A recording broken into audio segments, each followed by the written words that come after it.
वफ़ाक़ी घरू वज़ीर राणा सनाउल्लाह इमरान ख़ान के पार्लियामेंट में अचण जी दावत ॾींदे चयो आहे त जेकॾहिं PTI कंहिं ग्रुप सां गॾु इस्लामाबाद अचण जी कोशिश कई त खेनि अटे ऐं दाल जी क़ीमत मालूम थी वेंदी।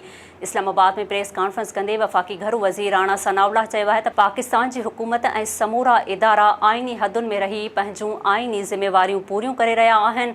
मां इहो नथो चई सघां त काल्ह जी चूंड जानिबदारीअ सां थी। ग़ैर जानिबदार इलेक्शन कराइण ते इलेक्शन कमीशन मुबारकबाद जी हक़दार आहे। हुन जो चवणु हो त ज़मनी चूंडुनि में तव्हांजी कामयाबीअ जो मतिलबु इहो नाहे त तव्हांखे ग़ैर आइनी कमु करण जो लाइसेंस मिली वियो आहे। जेकॾहिं तव्हां ग़ैर आइनी कमु कयो ऐं जहिड़ो कल्चर या इस्लामाबाद ते हमिलो कयो त पोइ तव्हांखे मुकमल ताक़त सां मुंहुं ॾिनो वेंदो। राणा सनाउल्लाह इतराफ़ कयो आहे त नून लीग अवाम जे उमीदुनि ते पूरो नाहे लही सघी। महांगाई सभिनी माण्हुनि खे मुतासिर कयो आहे। माण्हुनि जी उमीद हुई त महांगाई घटि थींदी, पर उन उमीद ते हुकूमत पूरी नाहे लथी।